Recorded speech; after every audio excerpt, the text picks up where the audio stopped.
Hello guys! Welcome po sa Stock Market for Beginners. Ito po ang Before You Invest in the Stock Market series, Lesson number 7, What is the Stock Market? Siyempre, bago tayo mag-invest sa stock market, kailangan alam natin kung ano ito. At ito po ang natutunan natin sa previous video kasi tinuro ko po doon bakit may stock market pa. Kasi may mga negosyante po na kailangan po ng kapital, no, para mapalago po nila ang negosyo po nila. At tayo naman po, no, tayong publiko, individually, maliliit yung pera po natin. Pero pag pinagsama-sama po yan, malaki po yan. So, pwede po natin matulungan ang isa't isa. Tayo pong publiko na may pera, individually, at yung mga negosyante na kailangan ng pagkarami-raming pera. Paano nangyayari ang Kuya John? Halimbawa, isang hypothetical company, Pinoy Burger.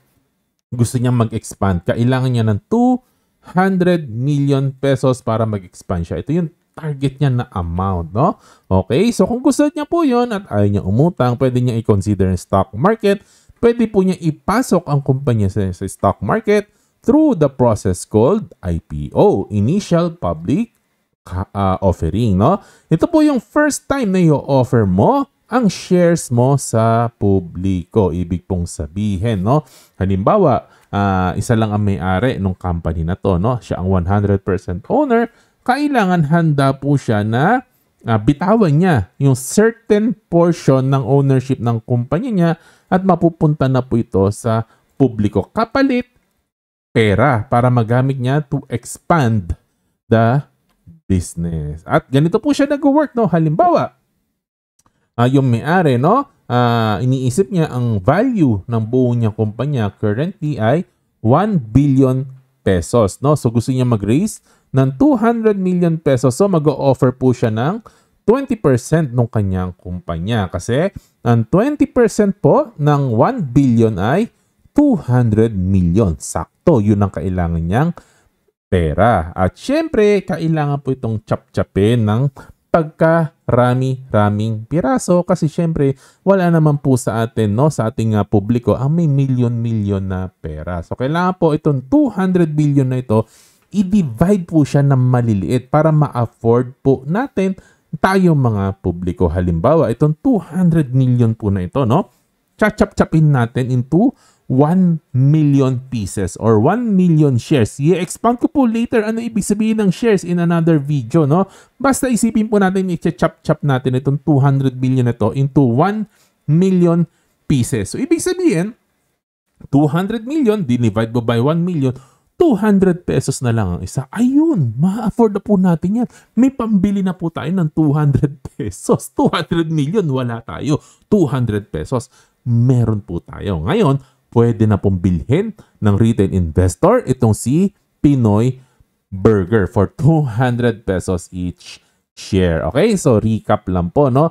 Bibitawan ng original owner yung 20%, no, ng kanyang kumpanya kapalit 200 million pesos papasok sa negosyo para mapalaki niya yung negosyo. Siya pa rin naman ang may iwan pa rin sa kanya 80% ng company, no, worth 800 million pesos, no. At ito pong 200 million na to, kailangan siyang chap-chapin. Halimbawa lang po into 1 million shares para maging affordable sa publiko, magiging 200 pesos each shares, no? Ayan. At paano ba nangyayari dito, no, sa IPO na to, no? Ang nangyayari po kasi diyan, no, makukuha po ng kumpanya yung 200 million tapos matatransfer naman yung ownership po, no, sa regular investors, sa retail investors like you and me. Parang ganito po siya. Ito po yung buong Pinoy Burger. Halimbawa, pinamigay na po yung kailangan niya ng 200 million, no? So, ito po yung bawat isa sa atin. For example lang po ito, no? Siyempre, hindi ko po kaya mag-drawing ng maraming tao. Konti lang po, no? So, halimbawa, bawat isa po sa atin may konti tayong pera. Halimbawa, ako, kaya ko lang, bibili ako na isang share, no? May 200 pesos ako, no? At itong katabi ko, may 400 pesos siya. So, that is worth 2 shares. So, i-collect po lahat ng pera po natin, no? Tayong nag-subscribe po, no? Pag kinolekta po yan at halimbawa, nabuo natin yung 200 million, matatransfer po, no, itong 200 million, no, sa Pinoy Burger Company. Ayun na, may pera na si Pinoy Burger. Pwede na po niyang gamitin pang gastos niya, pang expand niya ng kanyang operation. Tapos tayo naman po nag-subscribe kay Pinoy Burger, matatanggap naman po natin, no?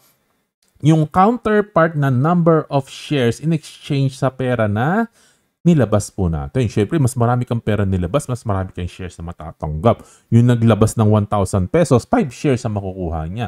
Yung naglabas ng 400 pesos, 2 shares na makukuha niya. Okay? Maliwanag po. Ganyan po ang nangyayari sa IPO in simplified, super simplified lang naman po na manner. Ayan, no? Pero, ito mong stock market, hindi lang po nagtatapos yan sa IPO. Pag nagkapalitan ng ganun, hindi natutuldukan po yan. May mangyayari pa po dyan. Starting point lang po iyan. Kasi after that, no, nagiging parang palengke na po ang stock market. Yung ownership po na yan ay pwede po magpalit ng kamay every day. Halimbawa, no, ako yung may-ari ng isang share, no, nabili ko siya nung nag-IPO, no, si Pinoy Burger. Wala kailangan ko ng pera. So, meron akong 1 share. Gusto ko na siyang ibenta. Ito naman, may isang tao, no? In another place, no? Meron naman siyang 200 pesos. So, pwede kong ibenta yung shares ko. Sige na, bebenta ko. Yun, sa stock market nangyayari po dyan. Dito nagkakapalitan nagkakaroon ng exchange. Ayan, no? So, gusto ko nung 200 pesos niya, gusto niya yung 1 shares ko sa Pinoy Burger, edi magpalitan na lang kami. Akin na yung 200 pesos, no? Sa kanya na yung 1 share ko, ayun na. So, everyday nangyayari po ito, palitan ng kamay, no? Yung pera na pupunta sa iba, tapos yung shares na pupunta sa kabila. At nagpapalitan po yan, pwedeng everyday. Since may right po ko, ako may-ari ng isang share ng company, pwede ko siyang ibenta sa stock market any day, anytime na bukas ang market. Para po siyang palengke. Isipin niyo po, para po siyang palengke, no? Na hindi po gulay ang binibenta po natin, but ownership sa mga kumpanya katulad nila Jollibee, nila SM, no? Nila Ayala Corporation, ayun, no? At nagpapalitan po tayo ng kamay, no? Ayan. Parang nag-trade lang tayo ng goods sa palengke, no? And everyday nangyayari po yan from Monday to Friday, no? So, again, no, wrapped up na po tayo. What is the stock market? It's a place where investors and businesses meet, no? Ayan, mga negosyante, pwede sila mag-raise ng kapital mula sa publiko by offering part or portion, no, ng ownership sa company po nila, no? At ordinary people like you and me, we can join kahit na maliit lang yung kapital natin kasi china-chop-chop po na maliliit po yan, no? And after that, yung ownership po niyan, pwede na po nagpalitan ng kamay. Pwede na po natin ibenta sa ibang tao. Yung pinagbenta natin, pwede niya ibenta sa iba. And so on and so forth. At pwede po itong mangyari everyday. Katulad po ng isang palengke. Ikaw pa sa palengke, di ba? Pag nakabili ka ng halimbawa, repolyo, pwede mong ibenta sa iba, no? At yung nakabili, pwede ibenta repolyo sa iba. Hanggang magpalitan ng kamay ng maraming beses. It's a very, very dynamic place where people can enter or exit ownership freely. At hanggang dito lang ang lesson natin ngayon. At parati niyo pong sundan ng ating series. God bless. Bye-bye.